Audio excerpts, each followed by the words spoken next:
all this time sort of shaping Carry and Hetong, and now Carry's sick. Hetong maybe struggling without Dandy there from the jungle, but we'll see what happens here in this draft as King switch themselves over to the blue side, Vici hanging out on the red, and King immediately just say, you know what, no more Sivir, please. And we talked about how Name isn't really a Sivir player. He can play it, but it's not a big champion in his repertoire, and you called it ahead of time knowing that the Kog'Maw will come out. Name is a Jinx player, Lucian, and Kog'Maw. Those are going to be his big three, so the fact that it gives them the power to ban away the Sivir and then opens up added safety to these immobile ADCs, because obviously then a Sivir just can't run them down. Yeah, I like it a lot here, and I like this ban for Vici as well. Take the Hecarim away from Insec. You saw they were willing to pick it early in the last game, and they're on the blue side this time. Wouldn't be surprised if they wanted to first pick it as well.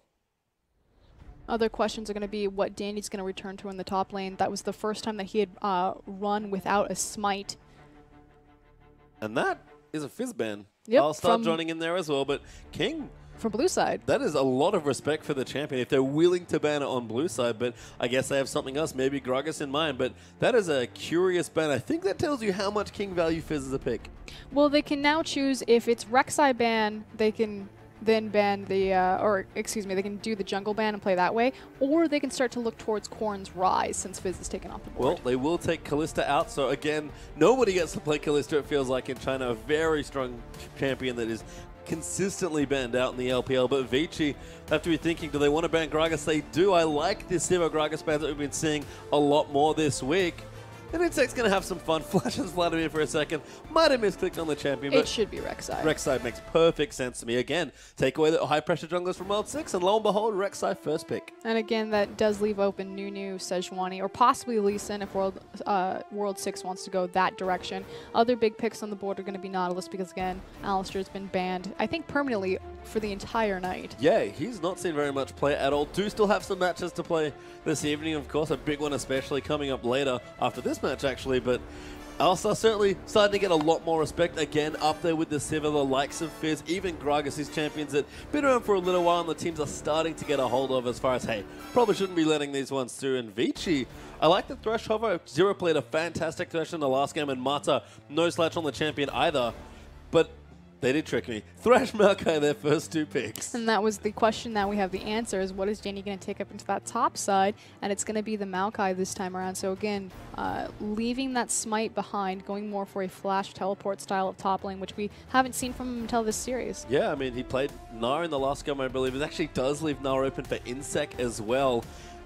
And this is curious stuff from King. Again, we talk about King, I would say Nami focused, but not Nami centric as far as teams go. Korn and Insec actually both had excellent games as far as carry performance goes there as well, but might just be wanting to build around again. Nami's fairly shallow champion. One of his few weaknesses as a player is that sometimes he only plays what he wants, just why the Sivir ban's so cool, but it is going to be Jinx now, and King really lining up for some big team fights now. And that was the big champion that Vici denied in the first game, having that Name banned, having that Jinx banned out, so gets to pick up his signature champion, I'm going to call it. Yeah, I'd call it a signature champion for sure here. He's, for a long time, was another undefeated Jinx player joining Deft. Unfortunately, that record has since been tarnished. Yes, tarnished. And Deft is the only one left, I believe, with a ridiculous Jinx record. But Vici going to consider the next few here. I don't mind the Nunu takeaway, but there is a Rek'Sai already there. Again, King assembling pretty malleable team comp. They've got a lot of different things they can do between the Rek'Sai Nut and the Jinx. Vici started off solo, but these picks are really going to identify where they want to go. And apparently they want to match carry for carry. Nunu, Tristana are their next two picks. All eyes are on Endless right here, and we had the question posed, like, who is better, Vasily or Endless? And right now it was kind of like a wash. The jury was still out on who was going to have the defender spot. Of course, Endless has been the primary player so far in the LPL, and this is all about him. This is a space-creating composition. Of course, you have the Blood Boil on Tristana. She's going to have scaling into the late game as well as decent tower pressure because her satchel can apply to the towers and burn them down with extra damage. Maokai and Thresh alongside the Nunu. Yeah, lots of protection here and a good counter pick for Hetong here as well. Cassio and Azir still open. They'd be great champions to protect this Tristana also. So Vici have good options here, but I like what Korn's doing. It's a blind pick mid lane matchup. He's going to take Orianna, and Zero's going to take Janna as his last pick. So King, they are fairly all in on protecting this Jinx. To protect the ADC compositions, Name versus Endless, Jinx versus Tristana. And again, Hetong has got his choice. I mean, the mid laners here are going to be fairly good as far as secondary carries go, but it is certainly going to be about the ADs. We've seen Korn go off on Fizz last game. He's definitely a seasoned Orianna player there as well. And Atong's best looking games have been on the likes of Azir and Cassiopeia. So if there's going to be fireworks, if we're going to have two threat comps go at each other here, both teams have already lined up, and that is the Azir lock-in for Hitong. And I like the Azir versus the Kassadin or the Cassiopeia pickup simply because, again, this is a space-creating composition. You have the absolute zero to slow the team from collapsing on Tristana. She has her own self-sustaining mobility with the rocket jump and buster shot? Yep. Yeah. I'll get it one day. It. Nailed it. And then with the Emperor's Divide. So it's Cassiopeia. You need to provide some peel to her simply because she's very immobile. But Azir, you set up that Emperor's Divide. You set up all these space tools for Tristana and let her run away with the game. Yeah, we're looking at the matchups as well. Insect versus Dandy once more. Na versus Maokai this time around. Lots of skill there in that matchup. And Huey back on his trademark champion in some ways, Rek'Sai versus Wildsuku's going to take the Nunu for himself. Huey's anime pose with the glasses. Yeah. In the mid lane though, it's going to be Korn taking his signature champion Orianna, and Hitong found a lot of success on Azir in the past. See if he finds it this time. Yeah, we'll have to see as Name, signature champions across the board it feels like for these teams. Jinx versus Tristana, hyper carry central once we get towards the mid and late stages, and kind of fun to see this one. Marta going to take Zero's thresh away from him, but Zero sort of teasing him there with, hey, I got your famous Janna.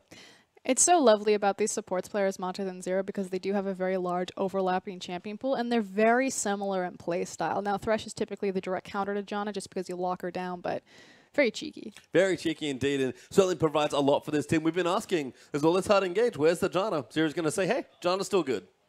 Especially on that Jinx. Taking down towers, you cannot leave a Janna, a Jinx, unattended in a tower. Jinx's attack speed on that minigun, she'll take it 5 times faster than any other AD carry. And this is what we've seen from a lot of Name's Jinx, honestly, is that heavy rotations, get down the towers, try and snowball early. We'll see if they can do it again. We're about to get into game number 2.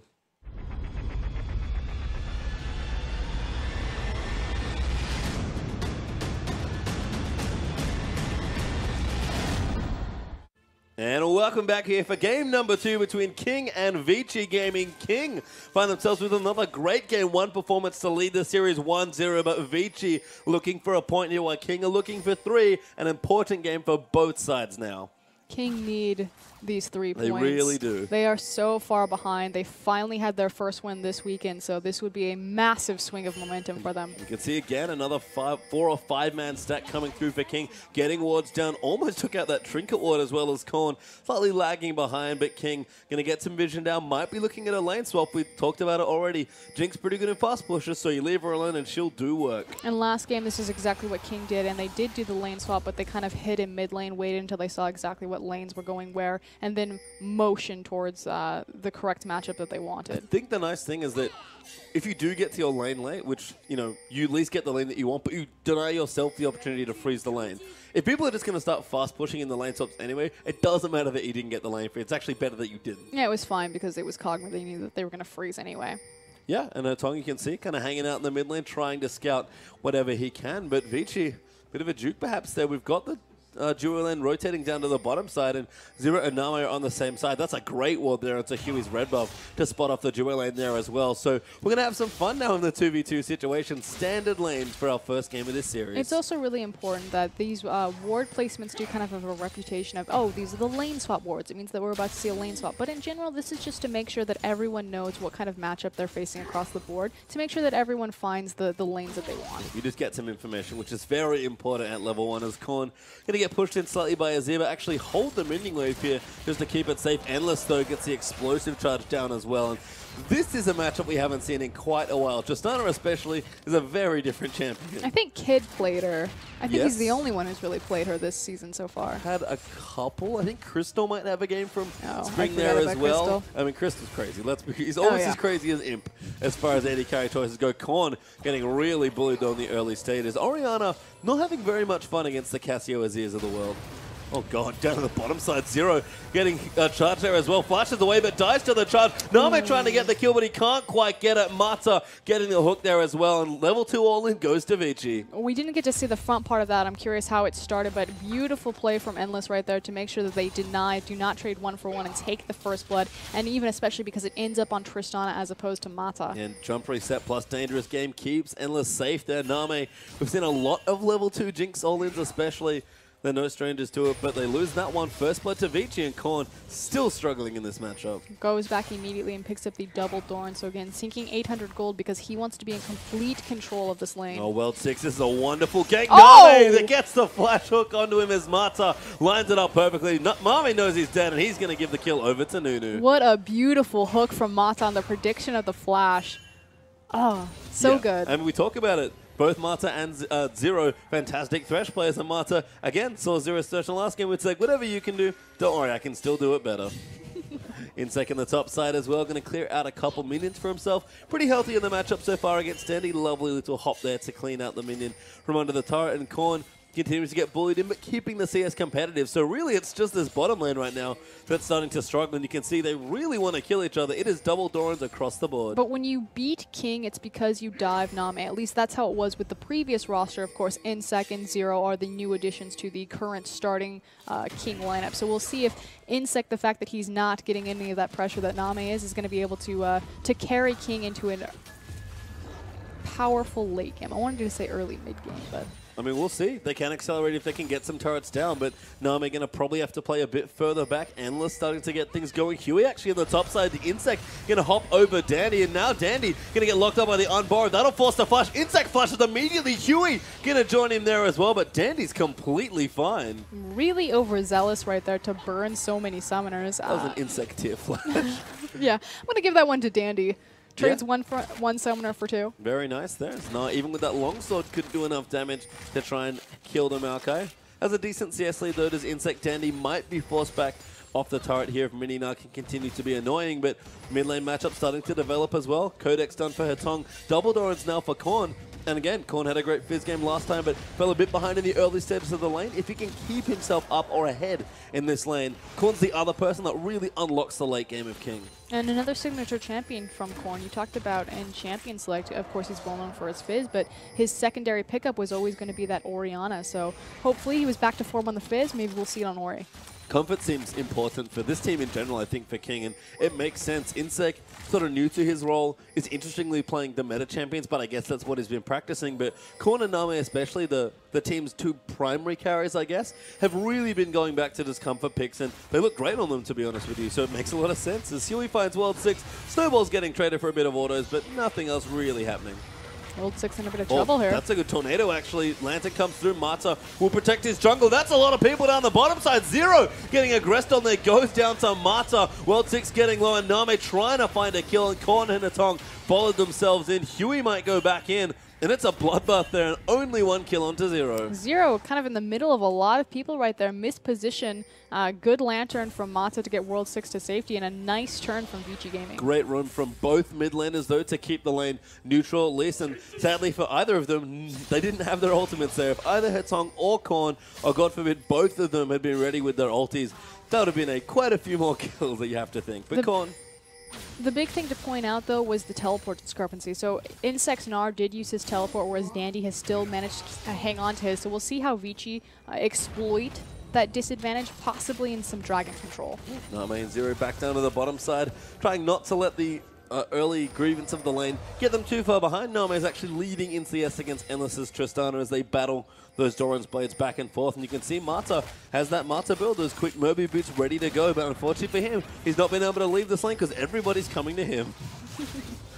The interesting thing about Mata's lane phase and his Thresh, now again, he got the Samsung White Championship skin on Thresh, although... InSec on the top side, joining in onto Dandy. Huey here once again as the hop comes through. Dandy with his ulti ticking away. Might not be enough here. Dandy's so tanky. InSec throws the last boomerang, and Huey gets the kill. Second time's the charm right there. They didn't even need their flashes that time around. So good pickup. That said, World 6 sees, hey, resources are used on the top side of the map. Time to do a free dragon. Yeah, Huey not even level 6, so can't go down to a tunnel. And InSec doesn't have his teleport, so might have to be a trade of the turret for the dragon. Ulti comes through, almost steals the dragon.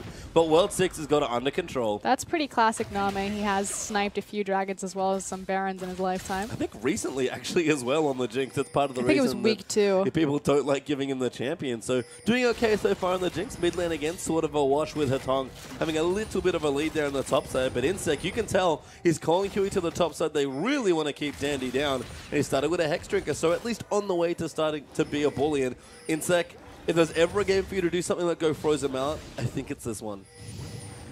Do it. Go full Insect. Yeah, he Make started me the longsword too to immediately go into the Hex Drinker, which I actually thought was pretty clever. Yeah, longsword is one of those. It's not quite the Doran's blade that we've seen from a couple Nars, but it sort of splits the difference on your early aggression. And Insect, if there's one thing we still know about him as a player, top lane or jungle, he is very aggressive. Well, King have decided to give their resources to Insect. 2 back-to-back ganks did finally get the kill on Dandy, so now it's really on his back. So Name did get a little bit of camped, not down and out, doing fairly well in the CS, but can Insect make the difference for Name and get him into that late game? And do King finally have multiple options for carry threats? I think they do, but I guess we're going to learn a little bit more in this game as Vici, they are up a dragon. King couldn't answer that top lane turret, despite the fact they had 2 people in there and just killed Dandy. Dandy actually returns. Got some decent health ball here with the double Dorans plus the Ruby Crystal, but he'll be just okay. Again, Maokai tends to split most of his lanes, and Dandy doing nicely on CS here in the top lane. And really, Dandy just needs to sit up here and continue to build his resistances and his tanky items. This is a space control composition. It's all going to be about Endless, and they're just waiting in an elongated lane phase. Now that Dragon's taken off the board, there's no stage to fight over, so there's no reason to go super aggressive. Everyone's just going to sit in their lanes, farm this one out, and wait for Tristana. I think as far as lanes go, the bottom lane has been very active. Tristana's gone back, got her BF sword, but Name goes back and purchases the same as Insect. Gets dove on by Dandy. No jungle pressure here. Just some good aggression onto the mini now on Insect. He's forced away as Mata's come to the top lane, but just plops down a pink ward and walks away. Now he's finally able to roam. Mata with his Moby boots, doing Mata things, and it's not Dandy with him this time. It's World 6 as they go in, invade the jungle, place down some deep wards. If you're going to learn how to play like Dandy from anyone else, it's probably going to be from Dandy on your team. World 6 teaming up with Mata to sort of reform that duo in a bit of a different way here. You can see Cinderhawk done though for Huey. He's quite tanky, of course. World 6 on the Nunu going to go for a bit of a quicker Sightstone before moving into his balmy Cinder. But apart from that, it's kind of even here. Vici find themselves up about 1,000 gold or so, and up a dragon, but an early lead's not too bad here for King as both teams sort of look for their next point of power. And really, it's just an item power spugs at this point. Both of them are going to want to fight over the similar things, and I like the fact that it is to protect the ADC compositions, although I think that there's more threat, technically, from the side of King. You can see Endless diving in. Good chompers there from Name. Going to try and make this trade worthwhile. Zero coming back down. Actually might be drawn by a jungler here, so a gank potentially coming through. Mata in trouble, maybe gets Chilling Smote up. Play back there is not enough. The flash on Burrow after the tornado comes through. Name pops in the ultimate. Mata goes down to Huey, and Endless has to run away. Brilliant rocket right there. That said, it is Huey who ends up taking the kill, and kind of not where you want your gold to do. You want it to keep in the lane, so now it's about Huey. Now the fact that he has these 2 kills, he has his advantage. Can he impact the map and make the most of this gold that he's been given? I think he's going Sightstone potentially as well. I mean, not far enough ahead to go Black Cleaver, which would be super crazy if we wanted to see it, but we'll look through some of the other items as well as Huey tracking some people here. Actually, good ward there. Can see World 6 at the Gromp as Name and Zero try and get some turrets down, and that's maybe been the biggest blocker here for King's early game. All that fast pushing they want to do with Jinx, they've been constantly denied by all of the bottom lane pressure.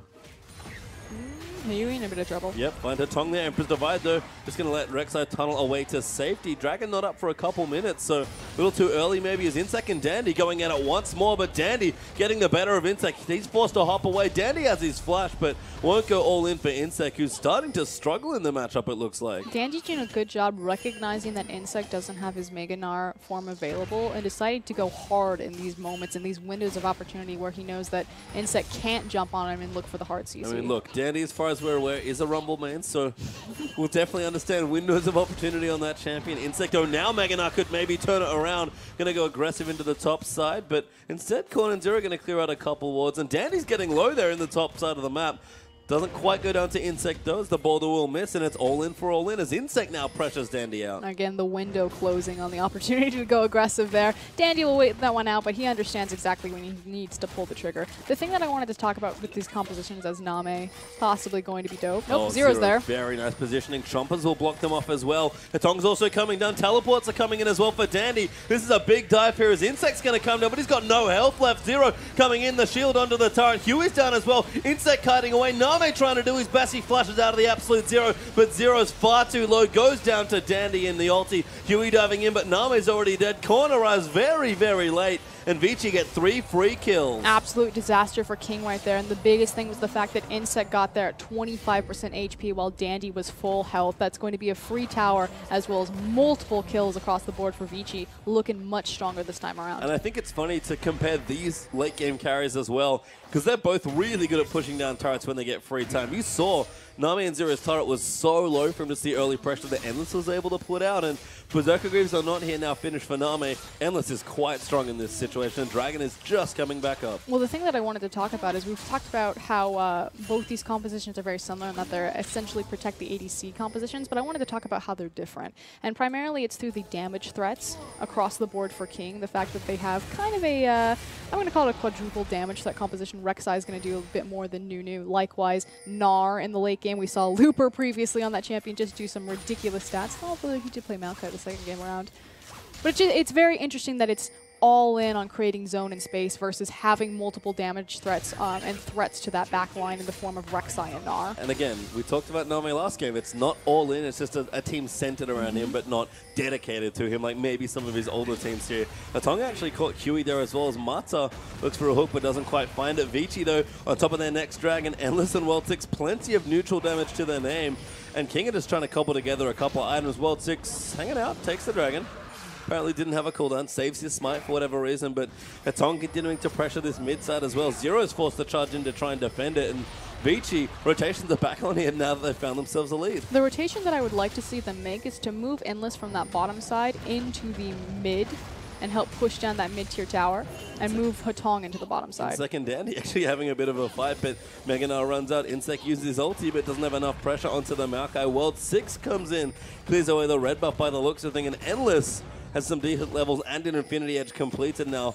Morellonomicon's done for these AD carries, but everyone else sort of falling behind. Insect especially, he's not going to be team fight ready. He is going for the Frozen Mallet. Yeah, and that's one of the biggest kind of discrepancies in this build path is that you don't have your resistances. And at this point in the game, 15 minutes, and because so many team fights are happening because Vici are accelerating the game by pushing down these towers, it's going to be a big difference in just the front line of control that Dandy's going to offer his team versus Insect with that pickaxe and Giant's build. And look, if Insect can get the Frozen Mallet fairly soon, have maybe 5 to 10 minutes of landing phase on top of that, probably more realistically 5, we'll get a lot of purchase out of bullying Dandy around and being a split push threat like he was on Hecarim last game. But he's not going to get it. No, exactly. It's just a little too much time. Vici again, pressing the pace of the game, playing much more like old Vici. His corner was going to go down here. Wave clear's just there to protect that turret, but it is on such little health. Still relatively difficult to siege into an Orianna with a blue buff, but Azir is so oppressive right now with the reach of his Sand Soldiers. Yeah, Nami coming back down as well. Zero even here just to land a couple shields. Do it corner again. We'll keep it safe. But Vici, you have to think they're just a couple movements here and there from really knocking down turrets and projecting what is already a fairly large gold lead of 3,000 gold up towards the 5, 6, 7,000 gold mark. And here we go. They finally pulled Endless out of the bot lane after he shoved his wave into the enemy tower. Rotating him actually to the top side. A lot of pings going down for Vici. Maybe setting up a bit of a trap here for an Insect as Mata has moved behind the tower. Smart here from Vici to pressure multiple lanes because Nami is especially hanging out on the bottom side with unspent gold trying to get some farm done. Patong does back himself away to the top side though, but Insect's forced to concede the top lane even with Zero there to maybe help him with the turret. King are just getting out-rotated once again, although Insect bounding back in. Does he have his promo as Mata coming back through Hatong, so around the side. Insect gets the first kill, but that's a great ulti there from Hatong. Zero's already dead. Insect's going to join as well. And bait was set and the trap was sprung. I was just about to comment on that. Vici set that up well in advance, and I feel like King actually knew because they had a ward and they had vision, just kind of a miscommunication on their damage. Bite for it anyway and get punished. I mean, Endless, you can see now as well, kind of been the unsung hero of this game, but 4-0-2 already on the Tristana. Infinity Edge and Berserker Greaves completed along with those double throws, and Nami just goes back and he hasn't even got his Infinity Edge completed to join his Berserker Greaves yet. So fairly far behind as far as AD carries go, despite the competitive CS, and it's just all the kills and aggression that Vici have allowed Endless to be a part of. At this point in the game, King need to ward up their flanks and just continue to farm to their item power spikes and try to meet Vici into the late game, or at least later on into this mid game, because right now they're too far behind. Oh, actually good Umbaro there coming in. Hatong will not dodge the Umbaro. Ulti there for Nami gives Huey another kill, and again that gold distribution not quite going to the carries. I say that as they find a perfect pick into the mid lane, but I mean, Hatong, where are your flanking wards? I don't know. Nami going to push in. They're going to try and get a turret by the looks of things. Dandy in the bottom side, but does have his teleport. Tornadoes in there as well. Mata going to be aggressed on. Name's actually tanking the turret with a Janna shield on him, and they're fairly safe in this situation. No ulti from Korn might make it a little tricky to push them off the turret, but King know they need to make some space. They must get this mid turret. Well, the big thing is the fact that Azir is down and he's going to be their primary wave. They're not that Endless can't do it, but again, the oppression and the reach of the Sand Soldiers. I mean, King looks like they're actually backing off here, and that's bad news for them, unfortunately. They did need to try and clear out some space. They still don't have a single turret in this game. That mid turret that they've got's not going to last very long either, given its current health status. Dragons back up in a minute 45, and Vici are looking to continue their aggression. Insec, don't know if he's going to commit. Nope, he's going to go ahead and back. I was going to say they could try to commit for the top tier tower, but Insec's going to go ahead and back, and we should start to see both the teams set up around that dragon pit. Endless going to rotating and clear out a good chunk of farm for himself. Tristana still pretty good as far as that wave clear and the pushing especially goes. So Endless gets himself some more CS, continues growing the gold. Hatong finally takes out the mid turret with Korn off, and probably even more annoyingly just sets up a sun turret. This is a funny champion. Endless going to go back now as well. Minute 10 to this dragon, so both teams looking to set up, but Name still scrounging for farm. Hatong continuing to push the minion waves back in there as well. And again, we've talked about Hatong's Azir. Korn, his team fighting's been great on the Fizz last game, but he definitely fell behind in lane. I feel like the story's a bit similar here for Korn now on the Orianna. Well, they really haven't had a true 5v5 to give Korn the stage to look for that massive shockwave that could turn a game. So Dragon is going to be spawning in 48 seconds. We'll see if Korn can maybe find something there, but this is a very scary fight for King to approach for how far behind in itemization they are. That's a completed Infinity Edge and a Zeal versus just a BF Sword pickaxe and a Zeal. Yeah, I mean, Endless almost has his Phantom netted on, and Name's sort of getting a couple items matched together because he knows he needs the most cost-efficient power he can get. Lots of thrift shopping here. We talk about it a lot with Name, but no completed items at 20 minutes is bad news, and King, a stroke of luck may just get them this turret here. Azir is coming back, and King can't even get that. Oh, flash forward. Yeah, World of Six actually coming through. Name might be able to peel him off. Huey coming through, but there's not enough damage by the looks of things. Flank might be coming through. Dandy's actually around the side, jumping in onto him. That's the flash away, sorry. Puts Dandy under the turret. Shockwave whiffs there for Korn, and Huey gets hooked back by Mata. Dandy is low, but not dead. Hatong finds in. Ulti is massive, but the kill comes in, and that's a trade back and forth. Azir, though, will go down to Insect. Name trying to get excited, needs another kill, and a very crazy fight gives somehow a 1-for-1 trade. Completely split apart right there. It was just great target priority from Insec and Name. Yes, the shockwave completely whiffed, but those two were together, the front line and the AD carry, making sure that they could evenly trade that time. And our question last game was, when King are ahead, they look fantastic as a team, very crisp and very strong. But playing from behind so far, even with their even in spring when they had this roster assembled for a short while, just didn't look good when they fell behind. So can they get themselves back up here? They've got tools, they've got the scaling to potentially do it, and they're starting to claw back some of that gold deficit. But Vici might be looking for another dragon, although apparently they're trying to find a pick here. But this is an even larger issue also with Vici Gaming. We talked about how their team fighting is so lackluster, and that was pretty much exactly what we were talking about. They have a gold surplus. They're 5k up. They got into a full 5v5, and just cohesively as a unit, they're not there yet. I mean, they were more than 5k up before that started, actually. The trade just sort of left it a little more even as Vici will start themselves a dragon. Again, a strong objective-focused team of Vici, so this is the sort of thing they can do well. Baron is up as well now, of course, so might be looking for that at some point in the near future.